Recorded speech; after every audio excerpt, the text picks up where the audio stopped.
Put some respect on Kathleen Kennedy's name. She knows what she's doing, fellas. Sorry. Solo is a good film. Stay tuned.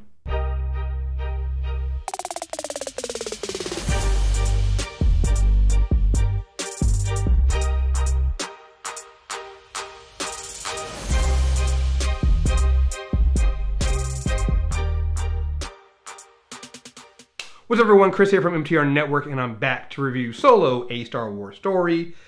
Look, man, I know all you little whiny little fanboys out there who really want Kathleen Kennedy to somehow be fired by LucasFilm or Disney to come out and take it out of her control. Look, man, I get it. You got to make these videos that get you thousands of reviews. You get to sit there and be this whiny little fanboy complaining about Kathleen Kennedy. But I'm going to tell you right now, even though you get thousands of views on your video, you look fucking stupid because, let's see, Force Awakens made $2 billion. Last Jedi made, $1.4 billion. And Rogue One made $1 billion. And look, man, Solo going to make at least $800, maybe $1 billion too. Like, what is your argument? I don't know what your argument is. Oh, well, Last Jedi made, only $1.4 billion and Force Awakens made $2 billion.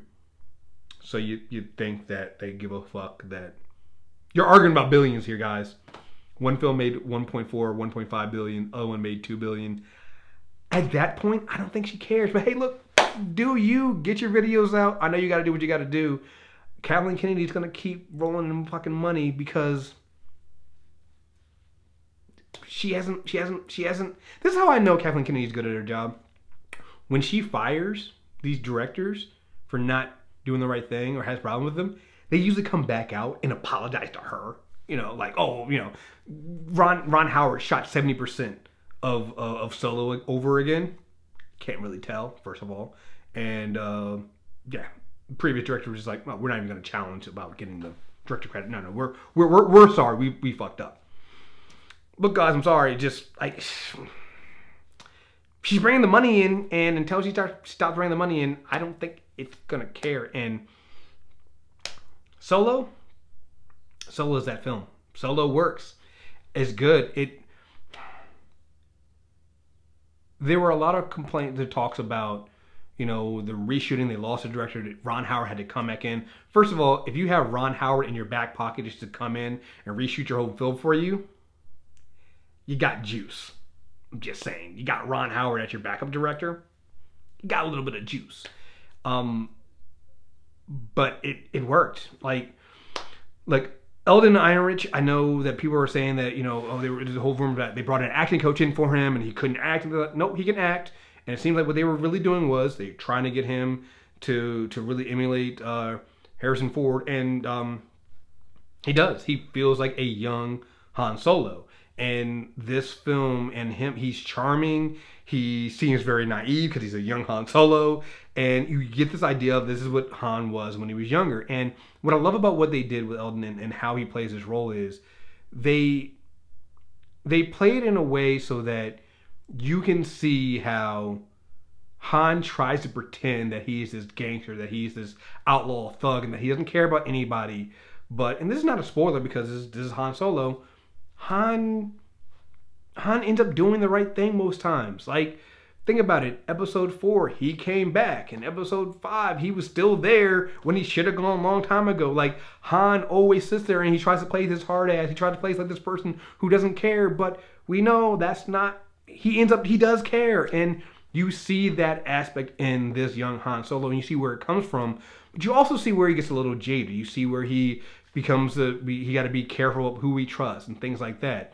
I love how they do that, and you get the origin story we always know. We know how he met Chewie, how he met Lando, how he won the Millennium Falcon, and all of that stuff is there. And it's a really, really fun film. And I'm gonna come back later on to I think why when people say they don't really care about Solo, I think they should, because I think there's a larger thing going on here with the universe. Some other things that work with this, Woody Harrelson, I believe, is one underrated actor. I really fully fucking believe that he should get more.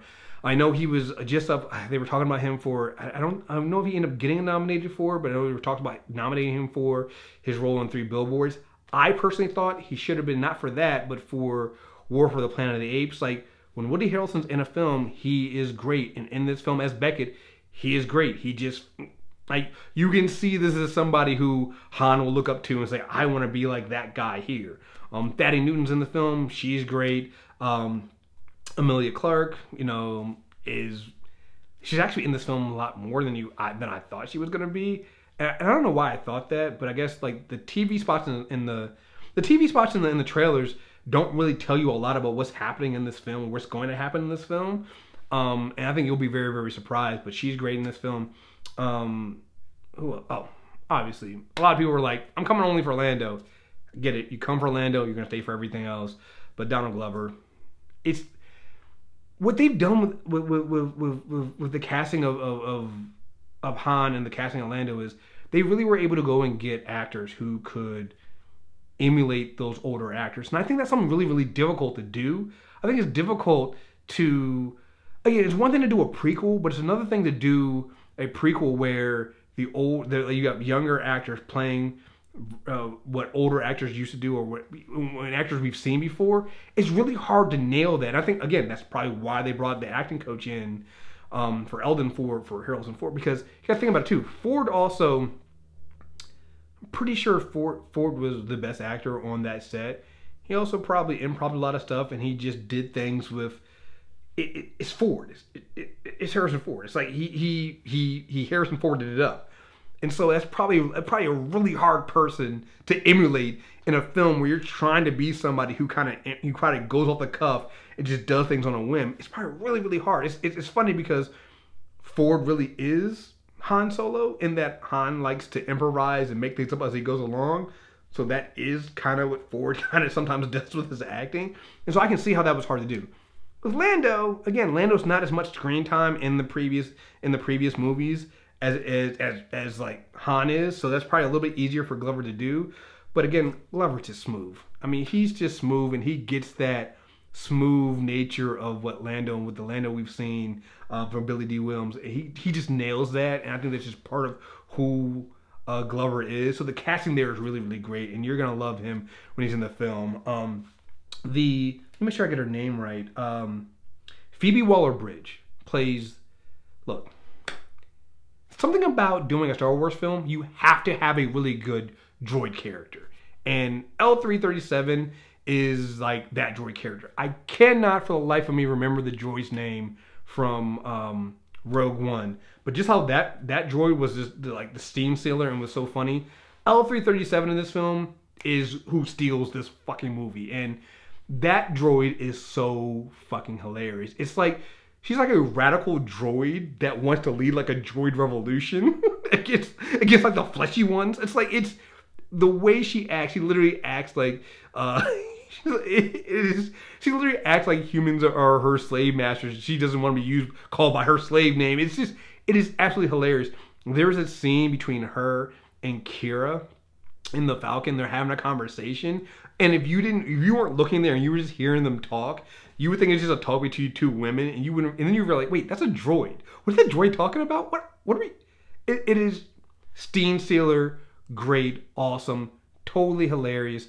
I mean, honestly, the entire film itself is actually pretty funny. It does have some serious moments, but it's actually really, really funny at times, and you just get it, and you get like the nature of the relationship between Chewie and Han, and seeing that develop and grow and things like that. Like, you get different aspects of it.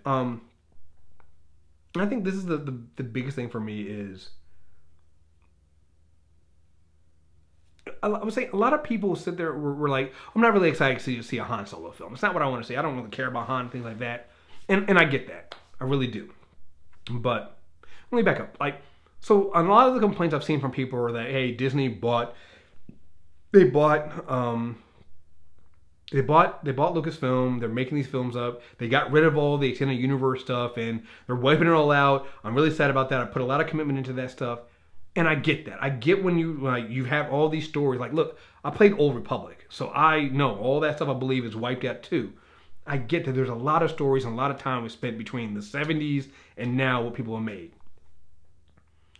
But I think Disney did that not to like shit on that stuff, but to finally put it under one umbrella so they can finally start controlling and showing you and building out the world. Because one of the things that happened, because I'll just say it, like, I'm grateful for George Lucas for creating Star Wars and things like that, but I really feel like the people that have made the best Star Wars stuff weren't George Lucas. And so you had all these fan stories and this extended universe stuff that people made that really fleshed out the world, which is something that the movies never did. And so I think what Disney's trying to do is try to do the same thing, but now kind of make these stories canon. And so, like with Solo, when I watch Solo, you have to make sure, if you don't know what's been going on with Clone Wars or the anime show or Rebels, you probably should make sure you start watching that stuff. Or at least, at the very least, read the wiki or listen to some podcasts to talk about it. We have a podcast talk about Rebels on a premium network. But like, I know, cheap plug. But like, if you watch that stuff, then you'll understand where some of the, like, there's something that happened in this film that you're gonna be like, if you weren't paying attention to those kind of things, you might not know how this happened. So you need to do that. And what they've done with Solo is they basically created it so that this world is starting to get fleshed out. So now you have a way that they're in what you see when you look at the breadth of what they've done. They've told a story of what happened before Episode 4. They're telling us a story of what happened like right before Episode 4. They told a story with Solo, which I think takes place sometime after Episode 3, a long time after Episode 3, and maybe not that long. But and then you have the ongoing story with the episode 9 is going to continue what's going on with there. Jon Favreau just came in and he's going to be doing a story that's takes 7 years after Episode 6. Like, what they're doing is they're coming in and filling in the gaps with the movies. And now you have a way of telling these stories throughout all this timeline where you can tell stories in the future. You can tell stories that fill in the gap in between here. Like, yeah, we've heard of the Kessel Run, but what went into that? What made Han an outlaw? How did Han and Chewie meet? Like, all these stories are now coming together, and they're also tying them into the larger universe that make you ask more questions. Like, there's something that happens in this film, you're gonna be like, holy shit, now I want to see more. If not a Han Solo movie, I want to see this character in a movie now. It's gonna make you want to see more and what happens next. And that's a beautiful thing about what Kathleen Kennedy and LucasFilm is doing with Star Wars right now. Right now, they're telling all these stories. And like I said, you got to watch Clone Wars. You got to watch Rebels. You got to read the comics. Those Marvel comics that they're putting out with Star Wars stuff, they're so good and they give you so much story and there's so much stuff there. Like, you got to read, like, or at least find somebody who talks about that stuff, because all that stuff is in there and there's so many things they can do with movies with that you're really going to enjoy it and like it. And I'm telling you, you got to do it, guys. Like, you so much I want to say more, but I don't want to spoil it. But like I said, there's something that happens in this film and I'm just like, oh my God, what if they do this? And like I said, like, I know they had talked one time doing a Boba Fett movie. I hope they do that. I hope this rumor about a Ben Kenobi film is true, and I hope McGregor is able to come back. Ewan is able to come back and he plays Kenobi.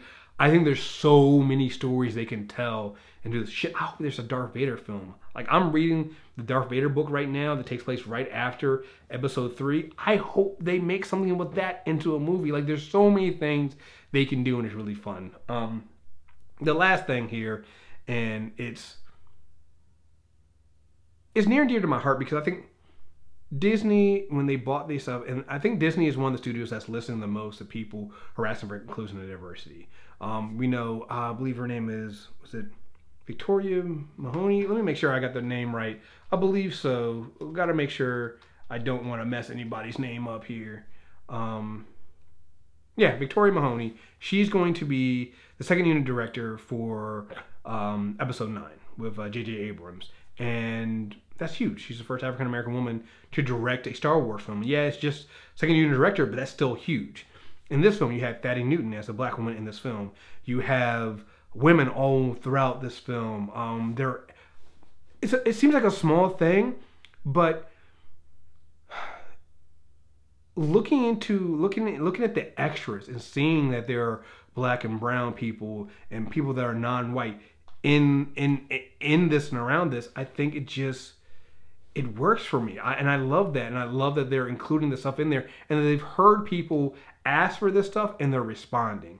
And I'm not going to lie, I do think that's part of the reason why some people are complaining and making these YouTube videos complaining about the Star Wars films. They're going to say it's not that, but it just seems like kind of weird when you complain about a film and calling it a failure when it makes over $1 billion.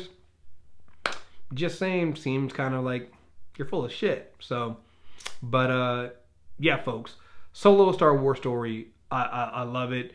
I gave Deadpool 8.5. I almost wanted to give this 8.5, but I think I'm going to give it a 9. I'm going to give it a 9 because, honestly, it's way better than I thought it was. I actually like this more than Rogue One. I think Rogue One also has some problems in quotes, with its director and things like that, and they had to do reshoots and reorder and editing thing. And I think you could see that a little bit with Rogue One. Felt like it was dragging sometimes. Sometimes it had a hard problem. Solo is pretty smooth. Like, it... You know, again, I'm hearing that Ron Howard shot 70% of this over again. Couldn't tell. Couldn't tell that this was shot and cut to hell, and there was an editing nightmare and things like that. And like, it feels fucking fantastic. It looks fantastic. It looks great. It's funny. The cast works well together.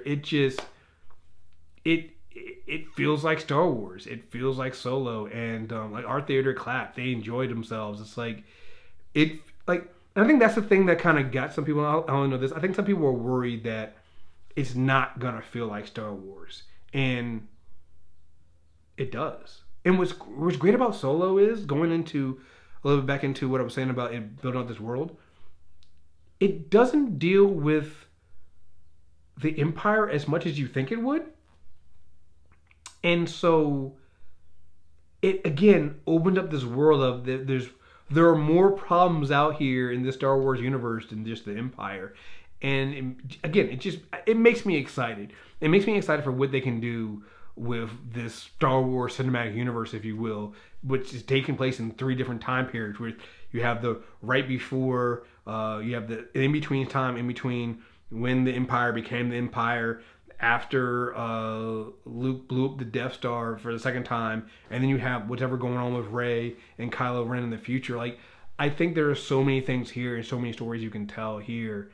Again, it's really, really exciting. Like, if you're a Star Wars fan, true Star Wars fan, I think you got to be excited for this stuff. Like I said, I think a lot of the stuff that came out, you know, video games and stories and EU stuff was all better because they didn't really involve George Lucas. And I think what's going on is the same thing here. I think you're going to enjoy it. I really, really think you're going to enjoy it. I don't see how you can't. So again, I'm going to give this a 9 out of 10. So again, folks, that is it. Thank you guys very much. Again, we're going to have another non-spoiler. Actually, yeah, we'll have a non-spoiler review. Phenom's not going to be on with me. It's my boy Jax. He's going to be on. So if you want to go ahead and subscribe to Movie Trailer Reviews, you can get that review on there. And if you go to mtrnetwork.net, you can sign up for our premium, and then you'll have myself and Phenom. We are going to be doing the spoiler review and talk all the goodness in this. There might be another one, because I know I have my boy Aaron from Black Astronauts and my boy Rod from the Black Eye Tips, who are probably going to want to jump in and talk spoilers on this as well. So there might be two spoiler reviews on this one, because they're going to be really, really excited about some things happening. I know they are. So, but again, thank you guys very much. If you enjoyed this video, leave me a like. Make sure you subscribe and stay tuned. I don't know. It's been such a weird, like, we had Infinity War, we had Deadpool 2, and then Solo. I feel like I can finally breathe, so I don't know what movies are coming out in a bit that I'm going to be reviewing. You know what it might be? What is it? Is it Ocean's 8? What is that Ocean's movie coming out with? I might be reviewing that. So maybe that'll be the next big one that comes out, because we have a little bit of time before Ant-Man and the Wasp. So we'll see. So again, folks, thank you guys very much for watching, and until next time, peace.